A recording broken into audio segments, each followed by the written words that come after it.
또 함께 인사할 때, 기도할 때 반드시 응답하십니다. 서로 인사합시다. 자, 우리 말씀 나누겠습니다. 출애굽기 2장 12절 말씀입니다.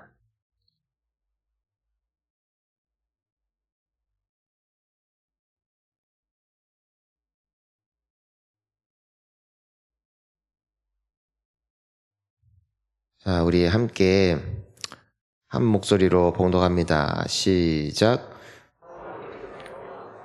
말씀을 보고 오랫속에 감추니라. 아멘. 우리 다시 한번 읽습니다. 시작.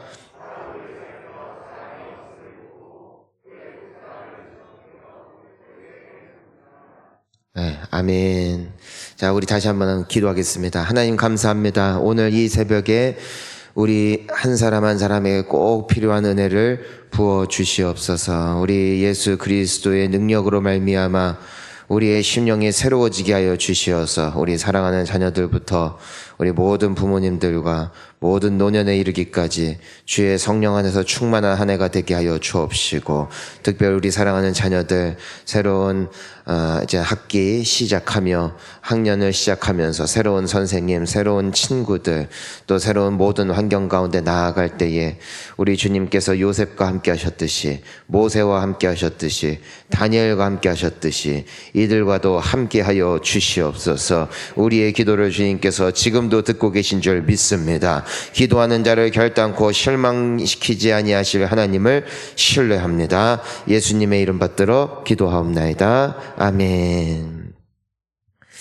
자, 우리가 어제부터 해서 이제는 모세에 대한 말씀을 함께 나누고 있습니다.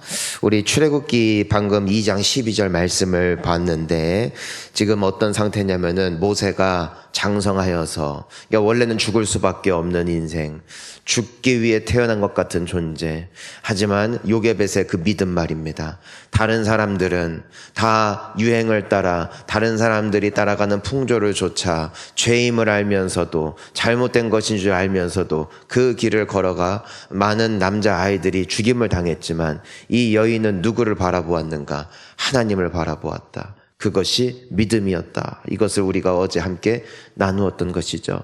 사랑하는 성도님 여러분, 주변에 있는 많은 사람들이 간다 하여 그 길을 따라가지 마시고 주님이 기뻐하시는 길을 따라갈 수 있는 우리 모두가 되어야 될 줄 믿습니다. 남들이 기도하지 않아도 주님이 기뻐하시니 나는 기도하고, 남들은 헌신하지 않아도 주님이 기뻐하시니 헌신하고, 남들은 순종하지 않아도 나는 주님을 기뻐하고 사랑하니 순종하는 길을 걸어갈 때 하나님께서 요게벳의 아들 그 모세를 살리시사 결과적으로 그로 하여금 놀라운 하나님 나라의 영광을 위한 도구요 지도자가 되게 하신 것처럼, 여러분들의 그 믿음의 결단을 통하여 여러분들의 자녀와 여러분들의 가정이 반드시 복을 받게 될 줄 믿습니다. 그러니까 그 결단을 우리가 다시 한번 이 새벽에 하는 것이죠. 왜냐하면은 그 결단이, 그 소원이 우리 모두에게 있고 우리도 그 정답을 다 알고 있지만 우리의 심령은 약하고 부족하고 또 때로는 흔들리기가 쉬워 우리 주님 안에, 주님의 능력 안에 거하지 아니한 곳에는 도저히 그 길을 걸어갈 수 없기 때문이라는 것이죠. 기도하는 가운데 성령 받으시기를 축복하고, 성령을 받으면 우리 가운데 반드시 하나님께서 담대함을 허락하여 주셔서 이 믿음의 길을 남들 눈치 보면서 힘들어하며 괴로워하면서 또 고민하면서 걸어가는 것이 아니라 담대하게 힘차게 나아가 승리하게 될 줄 믿습니다. 자, 이제는 모세가 장성을 했어요. 어머니 요게벳을 통하여서 이 아이가 젖을 뗄 수 있게 되었고, 그리고 이제 바로의 딸이었던 그 공주의 이제 양아들로 이제는 들어가게 됩니다. 이 모세가 몇 살까지 어머니의 보호와 관심 아래 자라날 수 있었는지 우리는 다 알 수가 없어요.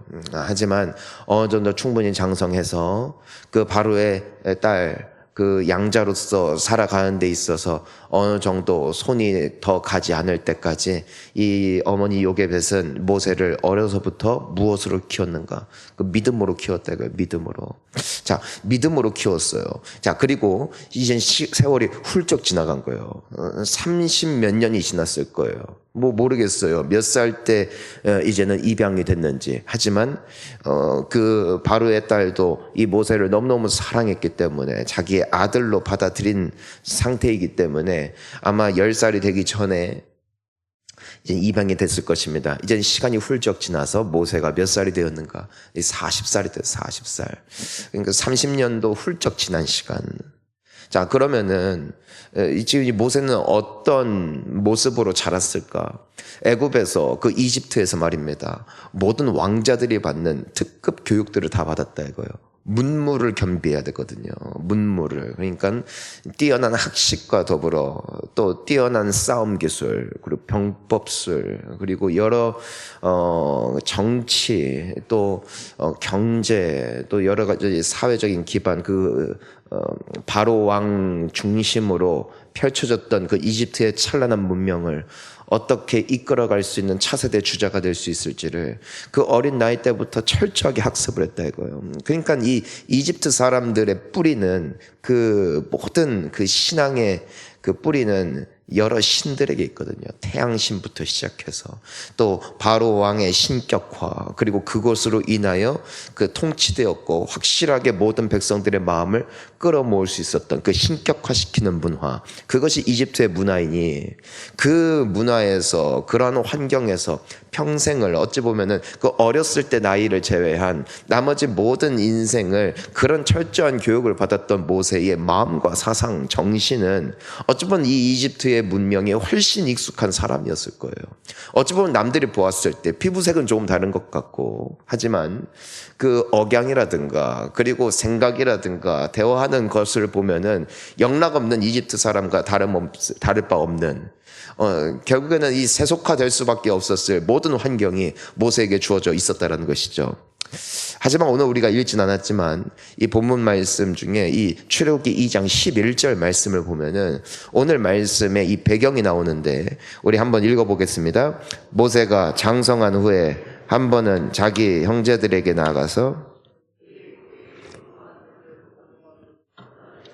한 히브리 사람 곧 자기 형제를 치는 것을 본지라. 여기서 2번 반복되는 굉장히 중요한 단어가 있어요. 그게 뭐냐면은 따라하겠습니다. 자기 형제. 예, 자기 형제. 지금 자기 형제가 누구냐? 바로 그 히브리인들. 그러니까 유대 사람들을 보았을 때 모든 이집트 사람들은 이들을 무엇으로 부리고 있어요? 종으로 부리고 있고 노예로 부리고 있고, 이 사람들은 천한 사람들이라. 그리고 이집트 문명에 있어서 이 국가에 있어서 해악을 끼치는, 그래서 모든 아들들을 잡아 죽이라고 이 바로 왕이, 그러니까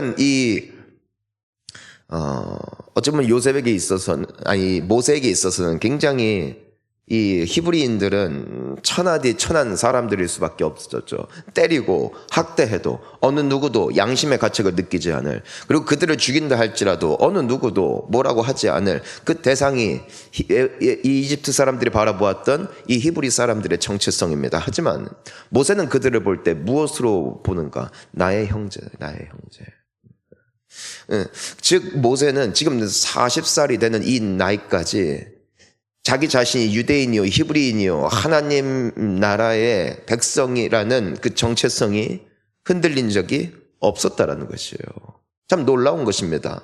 그런 철저한 관리와 철저한 문명과 제도 가운데 자라났을 모세였음에도 불구하고 어떻게 모세는 그가 하나님의 백성이요 히브리인이요 또한 언젠간 하나님께서 자기 자신을 통해서 하실 일이 있음을, 그 꿈을 어떻게 가진 채 40세까지 성장할 수 있었는가? 이유는 단 하나예요. 어머니예요. 자, 따라하겠습니다. 어머니예요. 그 요게벳의 신앙 말입니다. 믿음의 철저한 교육 말입니다. 언제요? 젖먹이 때부터. 넌 유대인이야. 너는 하나님이 보내신 귀한 아이야. 너를 하나님이 살리셨고 하나님께서 뜻이 있으셔서 너를 나일 강가에 띄었지만 하나님께서 한 천사를 보내셨지. 그것이 바로 바로의 딸이었어. 나는 비록 너를 유모로서 키우고 있지만 나는 너의 어머니이고 너를 통해 하나님께서 하실 일이 있다. 너는 유대인이다. 너는 하나님의 자녀다. 이 신자로서의, 크리스천으로서의 정체성을 그 어린 나이 때부터 어머니 요게벳으로부터 철저히 배운 거예요. 그리고 때가 되어 장성하여 비록 이제는 바로의 딸의 그 아들로서, 양자로서 입양되어 들어갔지만, 그 문명과 제도 속에 들어갔지만 무엇을 갖고 들어가는 거예요? 그 사명을 갖고 주님이 너를 그곳에 보내시는 것이고 너를 통해서 하실 일이 있을 것이다. 이것을 언제부터 했다? 어린 나이 때부터. 어린 나이 때부터 배웠던 모세. 어쩌면 모세는 그 후로는 어머니를 뵐 수 있는 기회가 아마 굉장히 없었을 거예요. 노력해서 한 번쯤은 볼 수 있었을지는 모르겠어요. 아니면 한 번씩 시간을 내어 만났을지도 모르겠어요. 하지만 많은 시간을 그 제도 속에 있었지만서도 이 모세가 그 정체성을 유지할 수 있었던 건 그 믿음으로 모세를 죽이지 않고, 믿음으로 그 세상의 풍토를 따르지 아니하고, 믿음으로 하나님이 기뻐하시는 길을 걸어갔던 그 어머니의 신앙이 그 귀한 아들에게 끊임없이 틈날 때마다 전수되어지니까 이 아들은 가장 큰 소중한 가치를 어디에 두었다? 하늘에 두었다. 우리가 어려서부터 이 아이들이, 제가 이제는 어제도 우리 부모님들에게 부탁을 드린 것이 우리 아이들을 같이 우리 기도해야 된다고. 어머니의, 아버지의 그 품에서 졸아도 괜찮다, 자도 괜찮다. 하지만 이 새벽 공기를 가르는 그 영성 말입니다. 옆에서 나의 손 잡아주고 나를 안아주고 혹은 나를 그 다리에 눕혀놓고 그 기도하는 그 부모의 그 기도 말입니다. 그리고 어려서부터 너는 하나님이 주신 귀한 선물이며 너는 주님이 기뻐하시고 하나님의 영광을 위해서 사는 것이 너의 인생의 가장 큰 가치임을 이 아이들이 어려서부터 부모를 통해서 보고 배우게 될 때, 비록 이 세상은 이 이집트와 같이 정말 세속적인 문화와 제도 가운데 풍성하여 많은 사람들이 하나님을 알지 못하지만 우리 사랑하는 자녀들은 믿음의 그 신앙인의 정체성을 놓치지 아니하고 마지막까지 주님의 영광을 위해서 살아내는 복된 자녀들 되어질 줄 믿습니다. 이 때가 있어요. 때가. 이 아이들을 붙잡아 줄 수 있는 때, 이 아이들을 교육시킬 수 있는 때, 때가 되면 우리도 나일강에 이 모세를 떠나보내드렸던 이 요게벳과 같이 이 아이들을 떠나보내줘야 될 때가 있어요. 장성하면 말입니다. 아니면 사춘기가 오면 말입니다. 때가 되면, 하지만 그때까지 이 아이들을 위해서 기도하고 이 아이들에게 믿음을 전수해주고 이 아이들에게 그 신앙인의 모습을 보여주는 것, 이것이 우리 부모들의 몫이라는 것이죠. 저는 여러분들의 믿음과 신앙이 사랑하는 자녀들의 세대까지 아름답게 계승될 수 있기를 주의 이름으로 축원하는 것입니다. 그리고 우리 사랑하는 청소년들, 청년들, 그리고 학생들, 우리 어린이들, 정말 이때부터 이 모세와 같이 분명한 신앙인의 정체성을 가지고, 자, 한번 따라하겠습니다. 나는 그리스도인입니다. 자, 따라하겠습니다. 나는 예수님을 믿어 하나님의 자녀가 되었습니다. 나의 주인은 예수님이십니다. 내 안에는 성령님이 계십니다. 마지막 날까지 떠나지 아니하십니다. 이 정체성이 확실해지기를 축원합니다. 그러면 모세와 같이 살 수 있어요. 나이를 먹어도 말입니다. 세상에 살아도 말입니다. 나는 그리스도인이다. 그래서 이 삶을 사는 것이죠. 그러니까 자기 형제를 치는 것을 보았대요. 자기 형제를 치는 것을 보았다. 자, 그런데 이 모세에게 나타나는 하나의 참 아이러니한 모습, 그리고 아직까지 그가 더 성장해야 될 모습이 오늘 본문 12절에 나옵니다. 우리 한번 읽어보겠습니다. 시작. 좌우를 살펴 사람이 없음을 보고 그 애굽 사람을 쳐 죽여 모래 속에 감추니라. 자, 따라하겠습니다. 좌우를 살펴. 자, 이것이 불신이에요. 자, 그리스도인은 좌우를 살피는 사람들이 아니에요. 우리는 상하를 살펴봐요. 좌우를 살펴봤다는 것은 사람을 보았고, 환경을 보았고, 세상을 보았고, 하지만 우리는 누구를 봐요? 하나님을 봐요.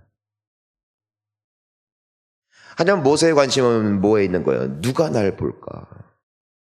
혹시 누군가가 있나? 혹시 사람이 있나? 혹시 나를 어떻게 생각하는가? 거기에 주된 관심사가 있는 거예요. 그러니까 이 모세는 분명한 자기 정체성은 있어요. 나는 하나님께서 하실 일이 있는 사람이다. 나는 하나님의 사람이다. 나는 히브리인이다. 하지만 그에게는 아직까지 부족했던 모습이 바로 좌우를 살피는 불신앙이었죠. 우리는 믿음을 가지고 살아야 돼요. 믿음을 가지고. 믿음을 가지고 산다는 것은 우리는 항상 누구 앞에 사는 인생이나 하나님 앞에. 모세가 이 애굽 사람은 쳐 죽였어요. 왜요? 보는 사람이 없기 때문에. 하지만 누군 보고 계세요? 하나님은 보고 계신 거예요. 여러분, 우리가 죄를 지을 때 사람들이 있나 없나 우리는 살펴봐요. 사람들이 있나? 부모님이 있나? 나를 보는 사람이 있나? 문을 걸어 잠가요. 모든 사람들의 시야로부터 나를 차단하는 것이에요. 그리고 나의 원래 모습이 나와요. 나의 원래 진짜 믿음은 언제 나오느냐? 어느 누구도 보는 이가 없을 때. 그때 내 진짜 믿음이 나오는 것이에요. 요셉이 그 보디발의 아내가 유혹을 할 때에 그 집안엔 아무도 없었대요. 보디발의 남편도 그리고 그 집안에 있었던 하인들도 다 바깥 일을 하러 나갔대요. 그 넓은 집에 수백 평이 되는 그 넓은 집에 아무도 없어요. 그 깊숙한 그 아무도 보지 않는 은밀한 침실에서 그 여인이 유혹했을 때 걸릴 일이 있다 없다. 평생 비밀이 보장된다는 것이에요. 하지만 요셉이 왜 그 미혹을 그 유혹을 거절했을까? 뚱뚱해서 내 스타일이 아니어서. 아니에요. 요셉의 말은 딱 하나죠. 내가 어째 하나님 앞에 죄를 짓습니까? 그러니까 누구 앞에? 하나님 앞에요. 그것이 바로 코람데오 정신이에요. 하나님 앞에 서 있는 인생. 하지만 아직까지 모세는 누구 앞에 서 있는 거예요? 사람 앞에 서 있는 사람. 사람이 보느냐 안 보느냐가 인생의 결정 그리고 내 입술의 모든 말 그리고 나의 모든 행동의 근간이요 기준이 사람이에요. 사람. 그러니까 남들이 하면 하고 안 하면 안 하고 남들이 보면 숨기고 남들이 안 보면 드러나고 혹은 남들이 볼 때는 열심히 하고 또 남들이 안 볼 때는 한없이 깔아지는 하나님이 아니라 사람 앞에 사는 모습, 이것이 모세의 모습이었어요. 어머니 요셉은 그러지 않았죠. 사실 그 아들이 태어났을 때에 그냥 아들 태어났으니까 데려가세요 해도 누가 뭐라고 해요? 어느 누구도 정지하지 않아요. 하지만 이 여인이 보았던 것, 모세를 통해서 무엇을 보았대요? 그가 잘생김을 보았다. 그가 주님 보시기에 아름다움을 보았다. 하나님 보시기에 좋았더라라는 그 동일한 창세기의 단어를 씀으로써 모세 가운데 발견되어지는 하나님의 영광을 보는 것이죠. 하나님의 꿈과 비전을 보는 것이죠. 무엇으로 말미암아? 믿음으로 말미암아. 그래서 숨기는 것이죠. 숨기는 거. 양심 때문이 아니라 사람들 때문이 아니라 누구 앞에? 하나님 앞에 나의 믿음을 따라 선택한 그 요게벳의 믿음을 하나님께서 기뻐 받으신 거예요. 하지만 이 모세는 현재 누구 앞에? 사람 앞에 반응하여 아무도 보는 사람이 없다 때려 죽였다. 결국은 발각되죠.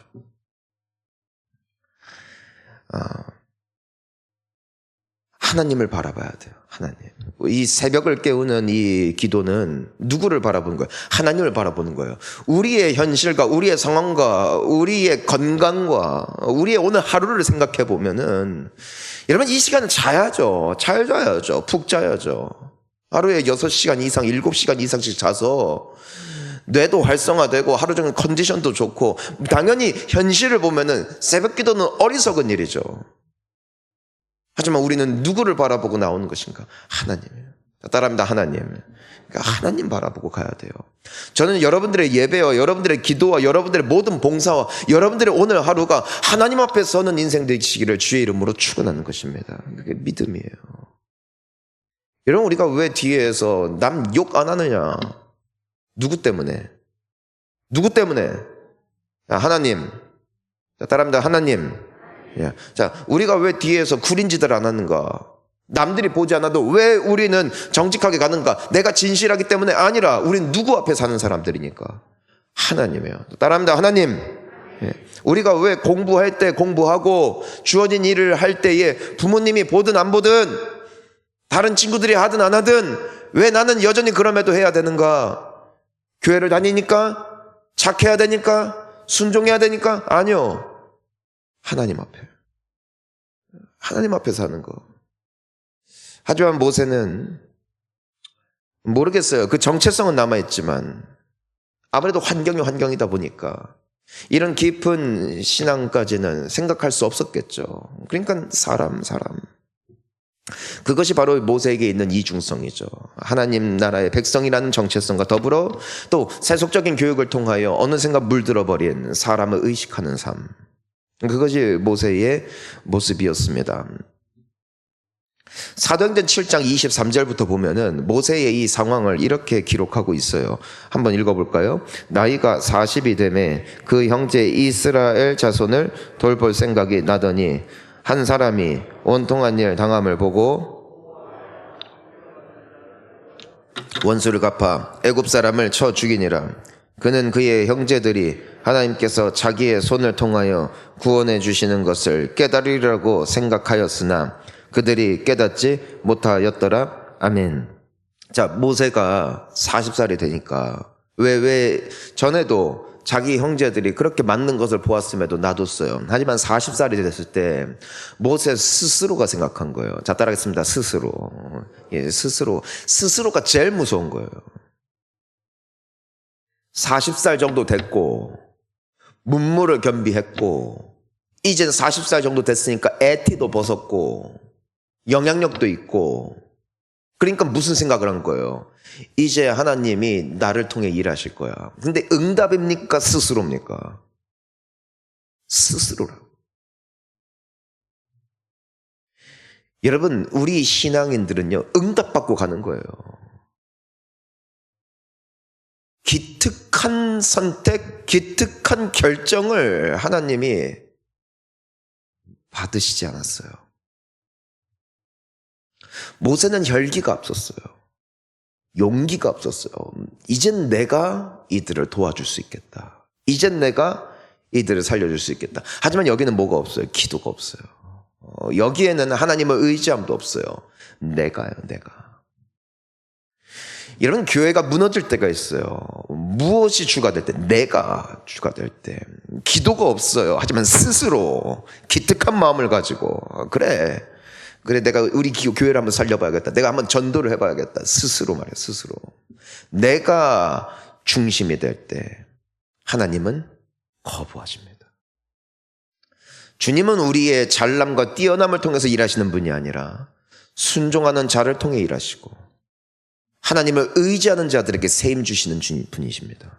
우리가 기도해야 되는 이유는요, 여러분이 사회적으로나 지기적으로나 여러분들의 지식적으로나 부족해서가 아니에요. 하나님이 쓰시는 인생이 있기 때문이에요. 하나님이 쓰시는 인생은 건강한 사람이 아니에요. 하나님이 쓰시는 인생은 혈기가 있고 재능이 있고 능력 있는 사람이 아니에요. 하나님이 쓰시는 사람은 하나님을 철저히 의지하는 사람이에요.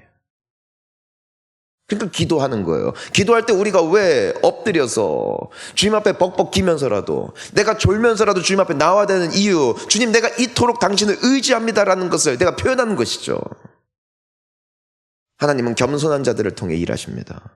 겸손하다는 것은 내가 부족해요, 약해요, 내가 입술로서 나의 낮음을 고백하는 것이 겸손이 아니라 겸손은 주님을 의지함이 겸손이에요.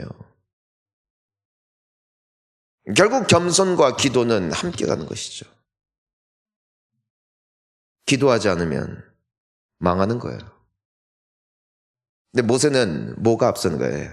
열심히.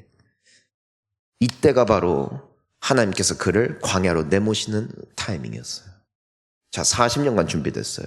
그는 문무를 겸비했어요. 다 됐어요. 부족할 게 없어요. 인간적으로 보면 말입니다. 이미 완비가 됐다고요. 하지만 그에게 필요한 훈련이 무엇인가? 철저히 너는 나 없으면 안 된다. 이걸 몇 년 가르치신 거예요? 40년. 잊혀진 자가 되어 살아내게 되는 것. 하나님은 철저히 그를 낮추세요. 철저히 그를 낮추세요. 훗날 주님이 쓰실 때 보면은 모세는 철저히 낮아진 사람. 그의 온유함이 지면에 승하였다. 그리고 하나님은 가장 겸손할 때 모세를 찾으셨고, 가장 겸손할 때 그를 통해 일하셨고, 그가 가장 낮아졌을 때 그를 통해 영광 받으신 줄 믿습니다. 여러분, 올 한 해 말입니다. 우리에게 펼쳐진 일상, 우리에게 펼쳐진 삶이 있어요. 어떤 이들은 신년 계획을 짰을 거예요. 특별히 어릴수록 젊을수록 의지를 갖죠. 난 이렇게 해야지 하고, 올해는 이것을 이룰 거야. 주님은 그걸 기뻐하지 않더라. 주님이 기뻐하시는 고백은 무엇입니까? 주님, 나는 아무것도 아닙니다. 주님의 은혜 없이는 나는 살아갈 수가 없습니다. 주여 나를 인도하여 주옵시고, 주님 기뻐하시는 뜻을 따라 살겠습니다. 내가 앞서가는 자가 아니라 주님이 앞서갈 때 주님의 뒤를 따르겠습니다. 그게 구름기둥과 불기둥의 영성이에요. 앞서가시는 주님, 따라가는 백성.